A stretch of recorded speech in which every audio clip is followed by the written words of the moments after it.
My name is Alissa Turney, and this is Voices for Justice.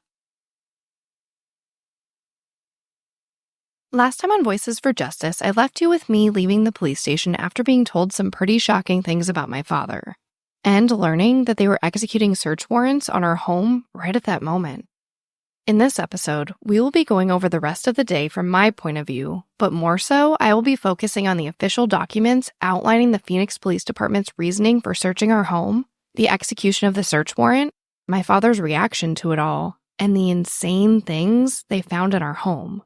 But before I go into my account of leaving the police station and going home, I want to read what happened before I did. As we discussed in previous episodes, the police had been conducting a full investigation in an attempt to find out what happened to Alissa. They had taken our trash for analysis, conducted surprise visits to my father, and called in a ton of people for questioning. But with my father refusing to hand over the original runaway note, as well as the video surveillance from the day Alissa disappeared, the police filed an affidavit in order to obtain the search warrants discussed in the last episode. And that affidavit reads, "Your affiant, William Anderson, is a Phoenix Police Department missing persons detective. I have been a police officer with the city of Phoenix since 2000. I have received training in the investigation crimes from the Arizona Law Enforcement Academy, the Phoenix Police Department, as well as such groups as the Arizona Homicide Investigators Association, the Department of Justice, and the Federal Bureau of Investigation. The Phoenix Police Department receives approximately 10,000 missing persons reports a year, and the majority of these cases are resolved within the first few days and months of the initial report. Some of these cases have been resolved as homicides where a body was never recovered and the proof of the crime was discovered through physical and circumstantial evidence. It is believed that this case is a homicide where a body has not been located. On May 17, 2001, at approximately 10:56 p.m., Michael Roy Turney reported his stepdaughter Alissa Marie Turney as a runaway juvenile from their home. Michael claimed that Alissa left a note saying that she was running away to California. Alissa has not been seen or heard from since. It is believed that she is deceased and a victim of foul play. This investigator and the Phoenix Police Department have taken the following steps to make this determination. All known family and friends of Alissa Turney have been interviewed. None of them have seen or spoken to Alissa since her disappearance. Alissa was very close to some of her family and had a steady boyfriend at the time of her disappearance. They do not believe she would have run away without telling them. They are certain there's no possible way she could have gone this long without contacting at least one of them. Alissa went missing on the last day of her junior year in high school. She was an average student in school and held down a steady part-time job at a nearby Jack in the Box. She had no history of running away and no criminal record. Friends and family have said that she smoked marijuana but engaged in no other criminal activity. Alissa led a very low-risk lifestyle and did not affiliate with known criminals. She was described as dependable. Alissa had made plans to attend the graduation of a friend on the same day she went missing. Extensive searches of various databases have been conducted in an attempt to locate Alissa Turney. These searches have included variations of her name, including her mother's maiden name and her biological father's name, and even the name of a childhood friend who committed suicide in the unlikely event Alissa adopted her identity. No NCIC inquiries have been made in reference to Alissa beyond those associated with this investigation. No driver's licenses or state identification cards have been issued to Alissa. She is not registered as a voter in the United States. No income or credit activity has appeared under her name. When she disappeared, Alissa left behind $1,860 in her savings account. This was untouched until approximately 6 months later when her stepfather transferred it to another account.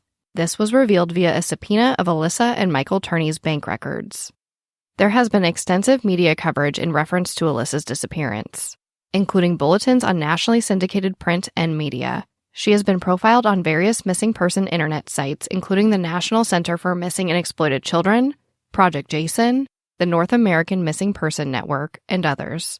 Alissa's sister Sarah has created a website called helpfindalissa.com. There have been no credible sightings of Alissa as a result of this publicity. Because of all of this, this investigator believes Alissa Turney is deceased and likely a victim of foul play.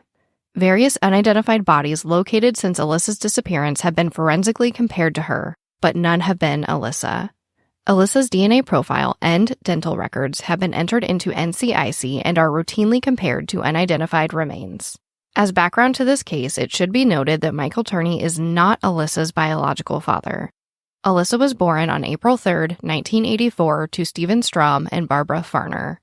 Shortly after Alyssa's birth, Barbara left Stephen Strom and married Michael Turney. At that time, Barbara had 2 children, Alissa and an older brother, John. Michael Turney had 3 children from previous marriages, Rhett Turney, Michael Seth Turney, and James Turney. Michael adopted all of Barbara's children, and they had 1 child together, Sarah Turney. Stephen Strom maintained visitation with Alissa until she was 9 years old, when Michael and Barbara would no longer allow him to see her. Stephen moved out of state and no longer had contact with Alissa. Barbara Farner died of cancer in 1993, and Alissa was raised by her stepfather until her disappearance. Michael Turney is a former Maricopa County Sheriff's deputy. He worked for that department from 1970 through 1974. He has displayed hostility and paranoia toward the various investigators assigned to this case. He has refused to be formally interviewed by investigators in reference to Alyssa's disappearance. However, he has communicated through fax, mail, and email to the National Center for Missing and Exploited Children and to the Phoenix Police Department. It is through these communications that this investigator has learned Michael Turney's version of events in reference to Alyssa's disappearance. In a letter to the National Center for Missing and Exploited Children dated for May 25, 2001, Michael Turney claims he took her out of school early in order to discuss her summer rules. He took her to lunch and then they went home where they had an argument. Michael claims that he left Alissa alone in the house between noon and 1 p.m. to go shopping. Michael said he picked up his 12-year-old daughter, Sarah Turney, from a water theme park and returned home at approximately 5 p.m. It should be noted that Michael, Sarah, and Alissa were the only residents of the home at that time. When they arrived home, they found Alissa gone with a handwritten note which read, "Dad and Sarah, when you dropped me off at school today, I decided that I really am going to California. Sarah, you said you didn't want me around. Look, you got it. I'm gone. That's why I saved my money. Dad, I took $300 from you. Alissa." Michael also stated that some of her clothing was missing and that she left her house key next to the note. Alyssa's cell phone was also found in her room. In this letter, Michael stated that he had security camera surveillance in his house and checked all 8 hours of it and that it showed nothing. When investigators inquired about the security tape of the day of Alyssa's disappearance in 2008, Michael claimed he no longer had it. However, he still had a copy of a security tape which purportedly showed a verbal argument between Alissa and her boyfriend. He gave a copy of this tape, which he said was from May 6, 2001. It showed 2 separate camera angles. One was the front entrance of the house near the carport area, and the other was an interior view of the house, possibly the living room. The quality of this tape, though in black and white, was quite good. Michael Turney has referenced the surveillance equipment at his house numerous times in communications with the National Center for Missing and Exploited Children and the Phoenix Police. When officers visited Michael's new house across the street from the scene of Alyssa's disappearance, they could observe various security cameras inside and outside the house. Interviews with friends and family of Alissa have shown that Michael Turney would often audio and video record them. Michael has told investigators that he used to conduct surveillance on Alissa while she worked at Jack in the Box by parking across the street and watching her with binoculars. In this same letter, Michael claimed to have received a phone call from Alissa between 4 a.m. and 5 a.m. on May 24, 2001. He said this conversation was very short and that she complained about his rules and her life and then hung up. He said this number came from a payphone in Riverside, California. Interviews with the Turney family members have shown that Michael has given inconsistent variations of this account of this conversation. He claimed that it was a hang-up call, a call with Alissa saying, "Dad? Dad?" or a call he never answered but found a California number on his caller ID. It is unknown why there are such inconsistencies in Michael's account of this phone call. Sarah Turney revealed that the Turney home phone has a device which automatically records phone conversations. Michael Roy Turney reportedly does this to document evidence in a variety of lawsuits he has filed. It is unknown if there is a recording of this reported call from Alissa. In communications with the National Center for Missing and Exploited Children and the Phoenix Police, Michael Turney has shown a propensity to retain documents from long ago. He has sent copies of documents over 20 years old, and family members have stated that he keeps everything. Michael Turney has exhibited an apparent obsession with his stepdaughter Alissa. He admitted to conducting surveillance on her at work, using binoculars to spy on her. He would often drive her to school and then pick her up. He would record Alissa via audio and video recording. Various family members have stated that Michael treated Alissa differently from the other children and gave her inordinate attention. Michael Turney told investigators that he suffers from a mental condition and has been seeing a psychiatrist for the past decade.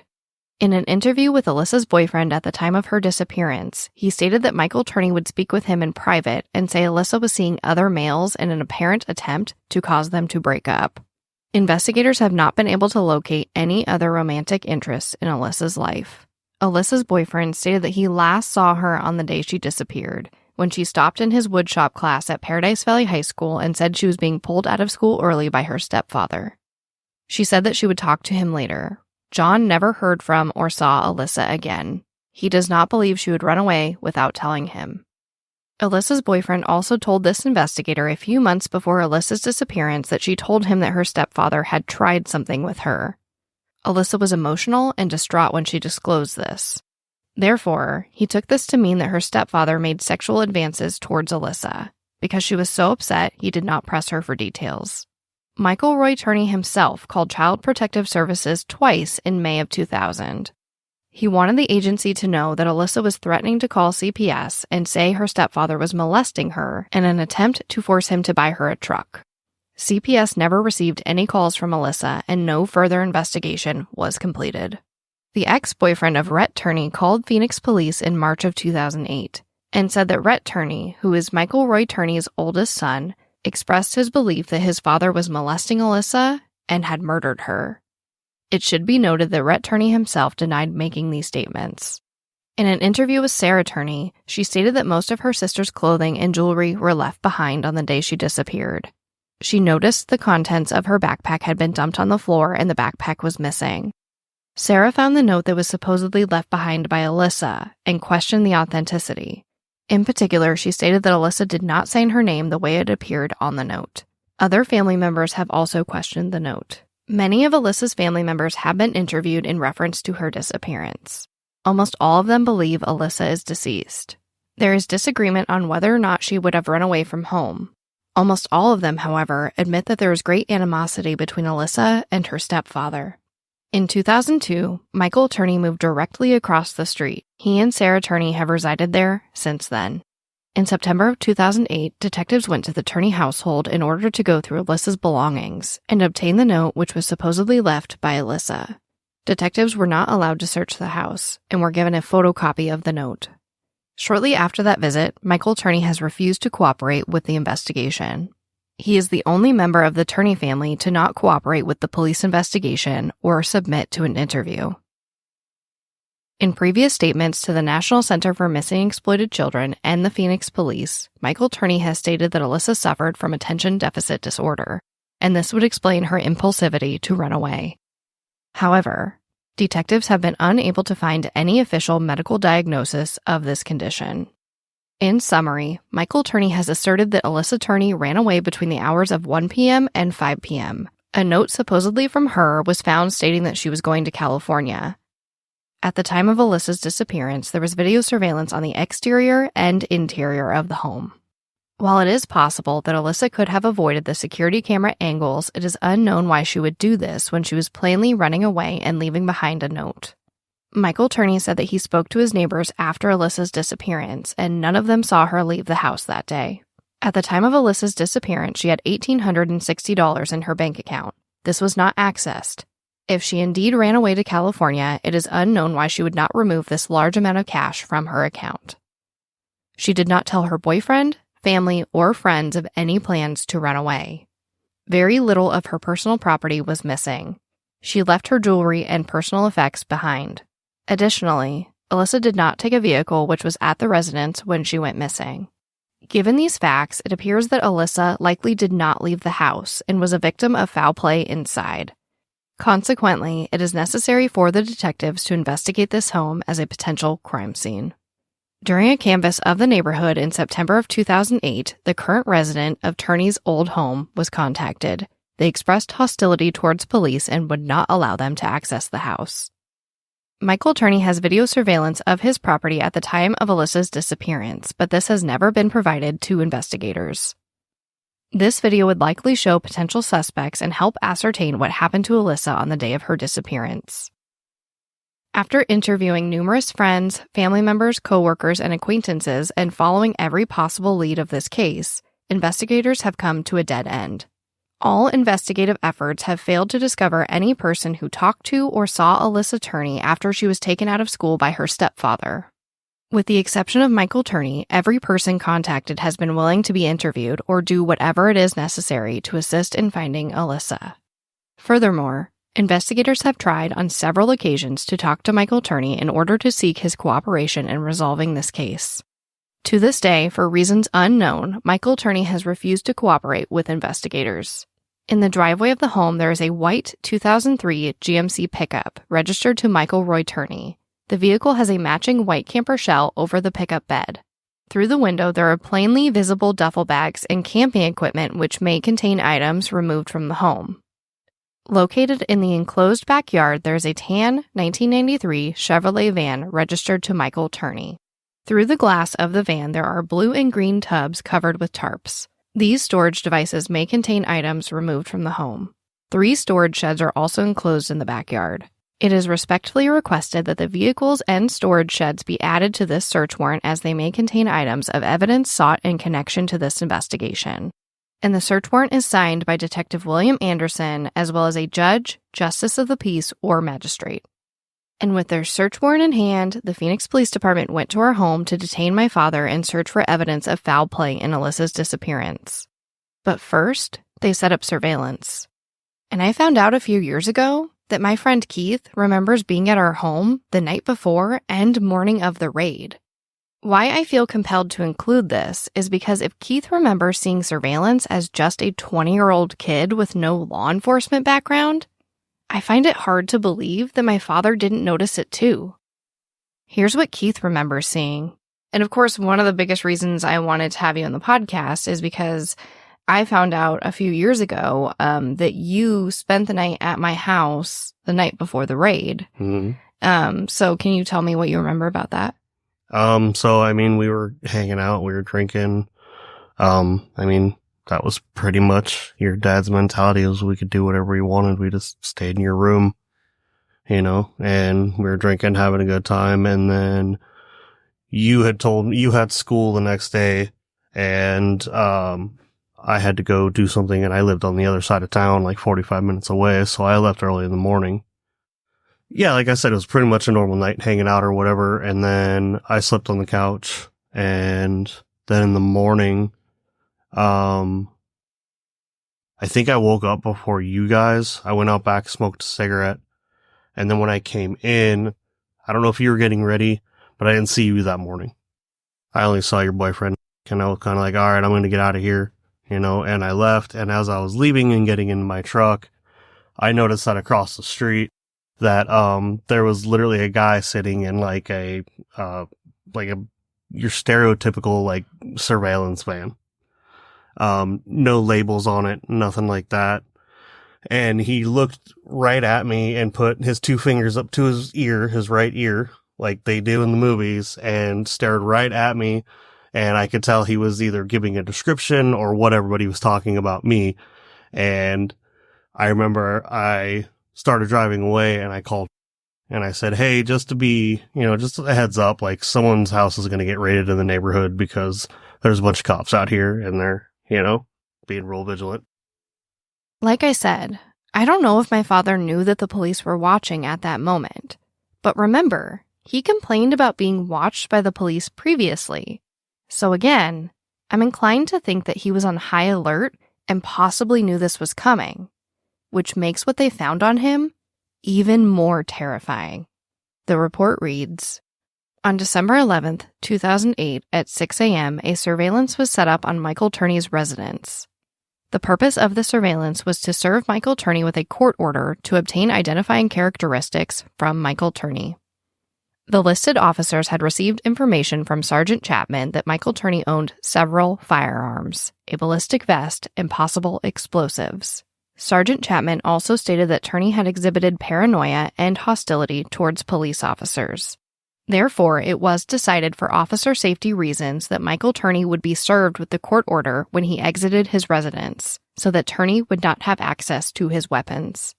At about 10:40 a.m., Michael Turney exited his residence and walked out to his mailbox in front of his house to retrieve his mail. The officers then drove up to Michael Turney as he was standing in his driveway and made contact with him. Michael Turney was detained without incident. Although, it should be noted that officers removed 2 handguns and 7 loaded magazines from Michael Turney, as the firearms were concealed from our sight, hidden underneath his leather jacket. He was then placed in the rear seat of the patrol vehicle to await the arrival of investigating detectives. While waiting for the detectives, Michael Turney complained of chest pains. Phoenix Fire paramedics were called out to administer first aid. A Shift Rescue 27 and Engine 37 responded and evaluated Michael Turney's condition. Phoenix Fire paramedics advised that Turney's vitals were okay, but due to Turney requesting to see a doctor, he was transported to Paradise Valley Hospital. The investigating detectives arrived on the scene and requested that we serve a search warrant at Turney's residence. At 11:33 a.m., under the direction of Sergeant Moreland, I knocked and announced out with purpose with no response at the front door. We then opened the screen door, which was unlocked, and entered the residence as the front door was standing wide open. We cleared the residence. No other occupants were located inside except for Turney's 2 dogs. The scene was turned over to Sergeant Chapman along with entry tape by Sergeant Moreland to be impounded as evidence. And this is about when I got to the scene. After that meeting, my head was obviously spinning, but I didn't think about what I was just told. I didn't sit and analyze that Alissa had been taken out of school early that day, or that she was being sexually abused. I went into survival mode. And like I told the detectives, I had to call my brothers. First I called Mike. No answer. Next I called John, and thank goodness he answered. I told him what was happening and begged him to go to our house and get the dogs out. And then we got in my car and I raced down the freeway at speeds I probably haven't beat to this day. When I turned the corner to my block, it was filled with what I would later realize were unmarked police cars. So I parked at the very end of the street where I could find an empty spot and began walking toward my house. As I approached it, I began to shake, and I saw at least 10 officers of assorted uniform and civilian clothing in my driveway.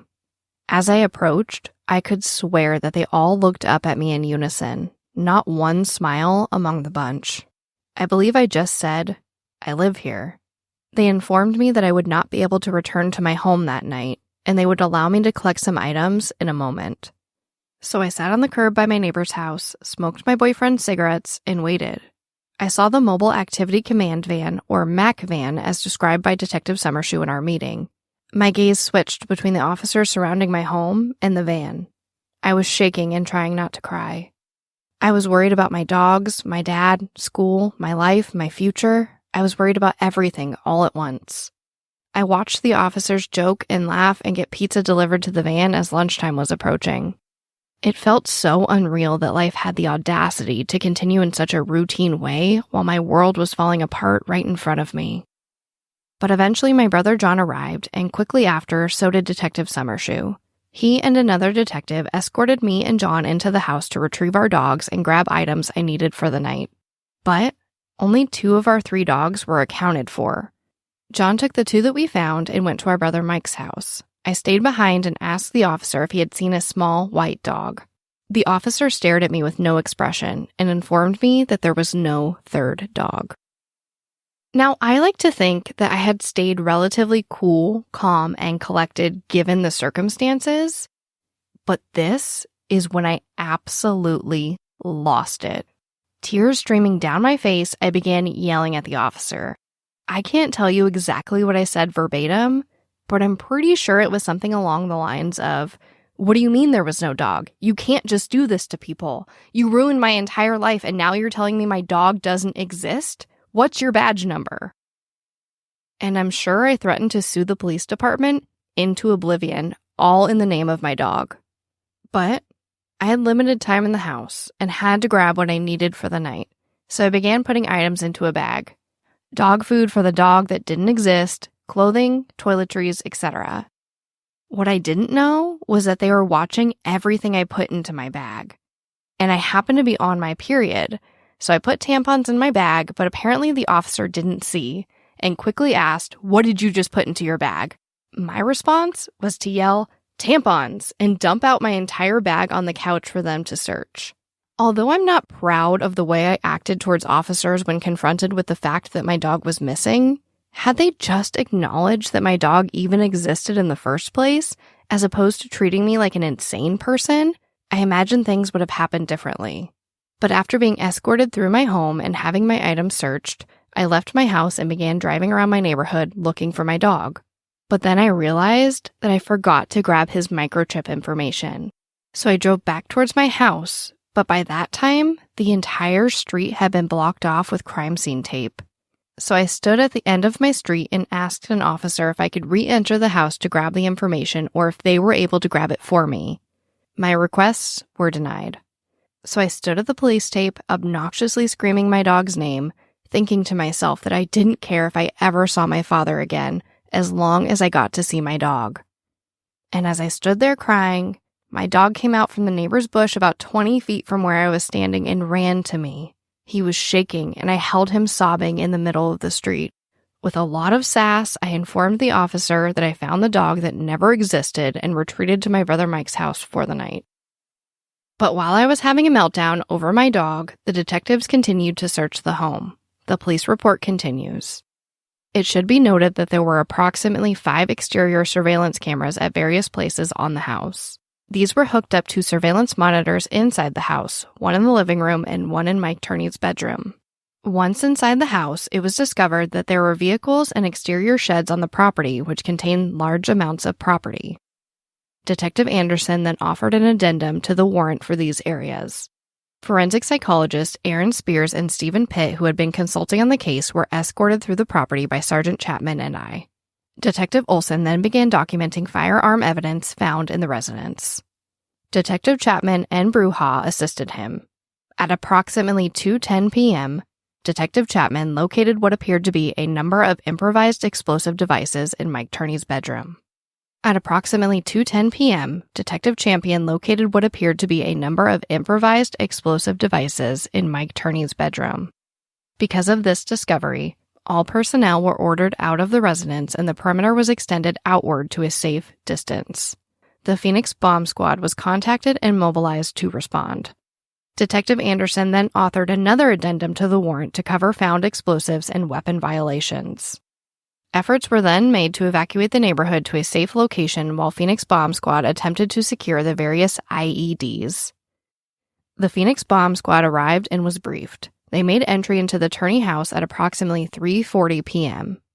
The FBI and ATF were contacted and sent agents to the scene. It was at this time that my father began the process of giving DNA and handwriting samples. That report reads, "On December 10th, 2008, I was contacted by Sergeant Chapman of the Missing Persons Detail. He asked me to assist with an investigation his squad was conducting. A court order to obtain identifying evidence from a Michael Turney had been obtained. The order authorized investigators to obtain photographs, fingerprints, saliva samples, and handwriting samples. On December 11th, 2008, at approximately 2 p.m., I was notified by Sergeant Chapman that a patrol officer was transporting Turney to police headquarters. I agreed to meet him at the second-floor interview room area. Turney had handcuffs on both wrists. His hands were in front of his body. It was requested that Turney go into interview room 2. He immediately asked to use the restroom. Turney was given access to a restroom. He was accompanied by an officer. The two returned minutes later. In interview room 2, the handcuffs were removed from Turney. He sat at a table in the room. I sat across from him. I first identified myself to Turney. I also introduced Detectives Bennett and Taylor, who were also in the room. I explained that the 3 of us had been asked to assist detectives who were conducting an investigation involving him. Our knowledge about his possible involvement and details were minimal. I explained we had been specifically asked to serve the order for identifying evidence. I showed Turney the order and advised him that he would be getting a copy. Turney was cooperative and agreed to provide the samples asked for. He was told that Detective Taylor would first obtain a handwriting sample. Detective Bennett would then obtain the remaining items. Detective Taylor began having Turney write various words and/or statements. Detective Bennett remained in the room to observe. I left the interview room at that time. After Detective Taylor was finished, Detective Bennett obtained saliva samples from Turney. Detective Bennett then took Turney to the Records Bureau located across the hall from the interview room. At this location, Turney was photographed and his prints obtained. At about 5:20 p.m., I went to the Records Bureau. Turney, who was being printed, asked for a drink. I returned with a bottle of water. This was given to Turney. He also said that he needed to eat regularly or he would get sick. At approximately 4:15 p.m., Detective Bennett returned Turney to the interview room. Detective Bennett left to obtain food for Turney. I remained in the interview room. Turney asked if he was going to be able to leave. I explained to him that something had apparently been found in his home and that an investigator wanted to speak with him about it. Turney then said something like, "Let me see what secrets I have up there." And then he went on to explain that he had been experimenting with making silencers. At one point, he called the ATF about this. He thought he had been told that they needed to be registered only after they were finished. He was not clear if he had finished the silencers. Turney also told me that he needs medications that are in his home. These were currently in a fireproof box in his bedroom. During this time, Detective Bennett returned. Turney was given a sandwich he had requested. We left the interview room at that time. The activity in the room was continuously monitored. At approximately 5:45 p.m., Detective Summershoe entered the interview room. This is where this report ends, and Detective Summershoe's report about this next interview begins. On December 11th, 2008, I responded to an order to interview Michael Turney in reference to this investigation. I had just left his address where I had been informed that multiple improvised explosive devices had been located, as well as a large collection of weapons. The bomb squad was still conducting their search and a large number of residents had been evacuated. Michael Turney had been originally taken into custody in reference to a court order for identifying evidence. However, due to the subsequent discovery of the explosive devices and silencers, he was now in custody for those charges. I introduced myself and Michael said that he remembered me. I told him I was going to talk about what we found in his house. Michael then said, "My house is a mess. There's stuff in there from my children, from other people. I haven't cleaned it up. Some garbage I needed to dispose of. I've got a van I've just got to get rid of, or I was trying to, and it needed to be cleaned up. I just got it running again. Some projects I worked on that didn't work out. I thought at one time I'd be able to keep myself busy going to gun shows. Just a lot of stuff that's been sitting around for years. There's a bunch of stuff that needs to be cleaned up. That's why I didn't want you guys coming to my house, not because I had anything. My house is just a mess. It's embarrassing and shameful. I thought I'd only have to live there 5 more months, then Sarah would move away and I would live in a trailer or go homeless." I told Michael that I had spoken to Sarah and his son, Michael Jr., and they were worried about him. I told him they gave me their phone numbers and I would make sure that he had them. At 5:47 p.m., I read Michael his Miranda warnings from a standard Phoenix Police Miranda rights warning card. I asked Michael if he understood his rights. He said, "Yeah, can I have an attorney?" I told Michael I wouldn't ask him further questions about the case. I explained to Michael that we had served a search warrant on his house. Michael asked for his medication, and I explained that the bomb squad was in his house and I couldn't retrieve his medication. In reference to the warrant, Michael said it was a blanket search warrant, just to get me on something. I explained we were looking for specific things. Michael asked, "Does it pertain to Alissa?" I told him that was what I was investigating. Michael said, "This is as far as you guys have gone. Again, if you're going to do a search warrant based on because I sent you a certified letter and a doctor's notice, that's a tough search warrant to stick with. It's a blanket thing to come into people's houses." I gave Michael his son and daughter's phone numbers. I advised him that I would tell him the specific charges he was facing as soon as I knew. I told Michael my goal was to find Alissa. Michael stated, "I figured the moment the raid took place, my life is over, so it doesn't really matter." I began to exit the room and told Michael I wished him good luck. He said, "It's definitely an appealable case. The warrant won't hold up in court." I left the interview room and waited for further information from Sergeant Chapman at the scene on what charges Michael would be facing. I escorted Michael to the bathroom. Sergeant Chapman called me and advised me that Michael would be facing 22 counts of misconduct involving weapons. It should be noted that this was revised. Once it was decided that the ATF would be taking on the charges, they would be placing a hold on Michael. The revised charging was 2 counts of misconduct involving weapons. I again took Michael to use the bathroom. Upon our return, I asked Michael if he wanted to know the charges. He said he did, and I told him. Michael then began speaking without me asking him questions. The following is his statements as I heard them. Michael Turney stated, "My overall plan was to make a big display in front of the local 640. Mail off some stuff. I was going to mail it to the news and then kill myself. And that's not going to happen now, but I was going to wait until Sarah left home. So I can tell you right off the bat, you having read me my rights, and that was what I wanted to do to bring attention to Alissa, because I still think they killed her, or had something to do with it. Whether you want to believe it or think I'm some heinous person, I loved Alissa a lot, and I worked her too hard. I don't do stuff like that, not to my daughter. She's very important to me, and she needs to be redeemed. We've had a lot of shit happen in our life. My wife's death was never closed. My sister's death was interfered with by the government, needing closure for that shit, and then Alissa's situation. Whether you guys like it or not, I was fighting hard for your department. Not your department, I don't know if you're a part of that, to get them to put that shit into NCIC, because that's all I really ever expected you guys to do at that level. But I would have liked a little deeper investigation into the IBEW. If that's just paranoid schizophrenia, then, my doctor tried to get me to quit thinking about it, and I tried to. But, when you have psychiatric problems... Detective Summershoe then asks, "Are you feeling suicidal now?" And my father responds, "No, there's no need to. And Summershoe responds, you just told me that you were planning to blow yourself up." My father goes on to say, "Well, that's what the plan was after Sarah left. But what's the sense now? It's not going to bring any attention to anything. If I'm going to forfeit my life, I'm not just going to fucking do it to make the IBEW happy. Fuckers told me to kill myself several times, tried a few times. It doesn't really matter. Nothing really matters now. I had some really crazy plans back in 2003 when I first believed they had killed her, and I just didn't dispose of the shit that I had. There was only one bag in there that had any meaning to it, and that was the one that was going to set the fire. Make a little bit of fireworks, and then I was going to blow my fucking head off, because I'm really tired of my life. I don't want to think about the stuff that I did that brought hell down on Alissa. I don't want to think about any of that stuff. I don't have to worry about Sarah right now. I don't think they'll do anything to her, but it would be nice if you guys would check on her occasionally. I don't see any reason for them to..."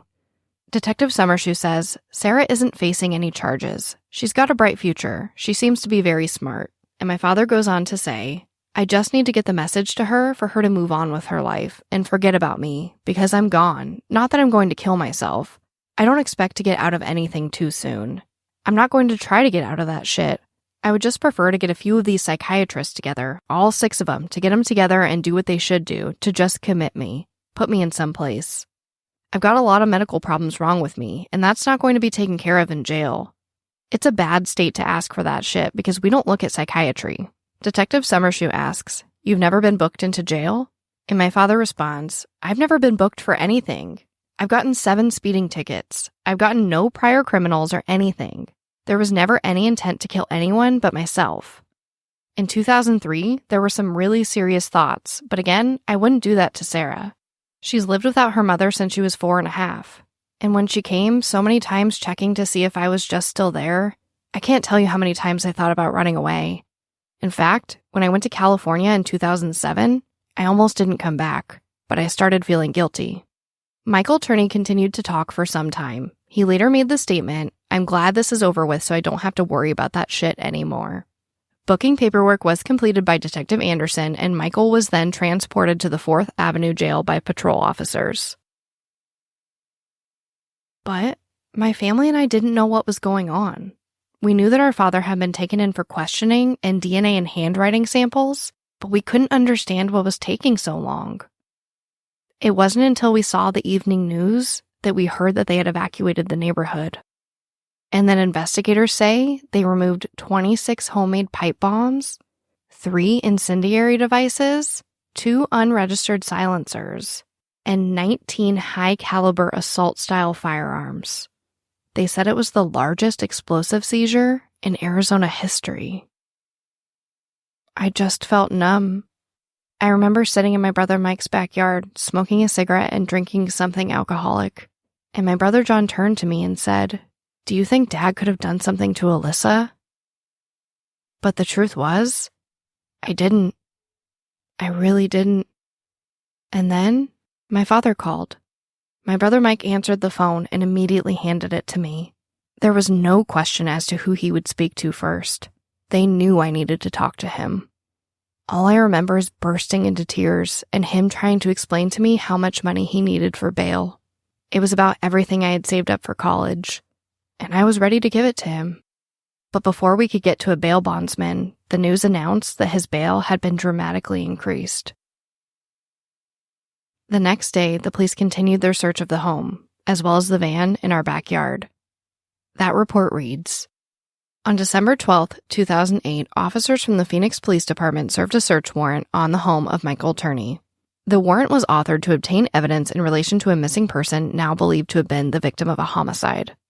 During the search of the property, officers observed multiple improvised explosives. For this reason, in the safety of the neighborhood, an evacuation was ordered. To assist in the removal of the explosives, members of the Phoenix Bomb Unit were requested. The bomb unit identified and removed several explosives, including a tan Chevrolet van. The van itself was rigged to perform as an explosive device. The van was observed with several propane tanks in the cargo area and a complex tubing system along with an ignition device. The van also had a large brick located in the driver's compartment, likely to hold the throttle down while the driver bailed out. On that same day, they served the search warrant for the home Alissa was last seen in directly across the street. That report reads, on December 12, 2008 at 6 p.m., crime scene technician McMurray, Detective Olson, and I assisted the Missing Persons Bureau in reference to the investigation of Alissa Turney. Under authority of a search warrant obtained in reference to this address and investigation, 2 bedrooms of the residence were processed using luminol to attempt to locate any blood evidence on the floor of these bedrooms. The carpet covering the 2-bedroom floors was lifted and a solution of luminol was applied to the concrete. No positive results/indication of blood was detected on the floors. Prior to applying of the luminol to the floors, a control/known sample of blood did react positive to the application of the luminol solution. The list of items taken from the house is seemingly never-ending. And when I began to read all of the items, I was astounded. I knew they had taken truckloads of stuff, but I didn't realize how insane the contents were. The document I created to keep track of what I considered to be odd items found in our home is 15 pages long. But the items that really stood out to me were the following. They found $6,000 in cash, a black shirt with white writing that said police, 2 sealed suicide letters authored by my father, one for me and one for my brother Mike, a social security card with the name Gary Wayne Morris on it, night vision binoculars, a lot of pictures of the IBEW building and people walking around it with detailed notes about conducting surveillance on those union members, a bag with a wig, face paint, and makeup in it, a bulletproof vest, a union directory from 1977, a temporary license plate for a 1992 Ford truck, a manual on 2-component high-explosive mixtures, a notebook with handwriting on it with an apparent rough draft of a bomb plan, a book titled How to Build Flash/Stun Grenades, a CD-ROM that contained multiple blank IDs for state-issued driver's licenses and other items used as identification, maps of the Prescott National Forest, the Sonoran Desert National Monument, and a map of California, all with handwritten notes. 1 letter addressed to someone named Alissa Farian, paperwork titled Time and Death Determination and Body Decomposition, a snuff film depicting a woman being raped and murdered that was edited in such a way that the murder scene was repeated several times. The official police report, along with crime scene photos of the time that my Uncle James shot his wife Donna. Printouts of the FBI top most wanted list. A printout from an internet site devoted to unidentified bodies, including a Jane Doe with a fractured nose. 2 copies of a handwritten note that said, quote, I love you, Alissa, comma, Dad. And underneath it was written, quote, I love you too. I just need time off. Tell Sarah I love her. They also find some pretty crazy home videos. The report reads, Tape 6 is a long video of various family events in 1997. Alissa is often featured. One of the segments is her birthday party. James Turney's graduation is also recorded. The final segment of the video is Mike Turney filming. He is in Alissa's bedroom trying to wake her up while she is lying in her bedroom. He playfully puts the family dog in the bed with her and pushes her with his foot. Alissa seems to grow annoyed, and the last image is of her slamming her bedroom door on Mike. There is approximately a minute gap of blank tape, and the next recorded segment is a short video of bondage porn recorded off the family computer. The video shows a nude woman lying on her stomach. She has her hands and ankles bound behind her back, and she appears to be wearing a ball gag. The video is an 8-second loop where the woman struggles and grunts against her restraints. This apparently internet-downloaded video is run repeatedly and filmed. The tape then ends. Tape 7 is a series of recorded family home movies. Some segments are date-stamped, and it indicates filming in 1999. During one of those segments, Sarah is filming around the house. She appears to capture an argument between Mike Turney and Alissa. At one point, Mike angrily turns to Alissa and says, Do you have any money, Alissa? Sarah appears to be turning the camera on and off, so there's no steady recording. However, during one of the recorded segments, Mike Turney can be heard yelling, You have an alternative. I can kill myself. Later in the same tape, there's a short segment where Mike Turney is filming a marijuana pipe and bong. He voices the date, March 12th, 1999. The next item is what may be a rough draft or attempt at the creation of a runaway note. Underneath this description, it states, Other writings and handwritten map are not understood at this time. 2 typed letters from Dr. Matson, the psychiatrist treating Michael Roy Turney. The signatures on the 2 forms appear different and are questionable at best. Stationery from psychiatrist Dr. Matson. The pages are blank with the exception of the apparent signatures from Matson. Unknown as to why Michael Turney had signed stationery from his attending psychiatrist. Medieval torture museum printouts from internet search, several pages describing means/devices of torture. Items were searched and printed on March 15th, 2004. Unknown reason why items were researched or retained. And the last, but certainly not least shocking item on my list is multiple copies of a document titled The Story of a Madman Martyr, Lost in an Obsession for Justice and Closure. A 97-page document outlining a detailed plan to enact revenge on the Union using the weapons found in the house. In addition to the plan is a detailed story about 2 assassins from the Union killing Alissa. And the story of how my father killed those 2 assassins. Next time on Voices for Justice. And so all of a sudden on the news, me and Bill were in the living room. I just got home from work and I see a picture on the news. I'm like, what the hell, and that's how I found out, thinking, oh my God, you killed her. And I think they felt like they were getting close to something, and when somebody you told me, he said, we have, or Anderson told me, he said, we have all this circumstantial evidence, and every bit of it points to money. Voices for Justice is hosted, produced, and edited by me, Sarah Turney. If you want to learn more about Alissa's story and how you can help with the case, visit justiceforalissa.com. And if you love the show, it would really help if you gave me a rating and review in your podcast player. Thank you so much, and I'll talk to you next time.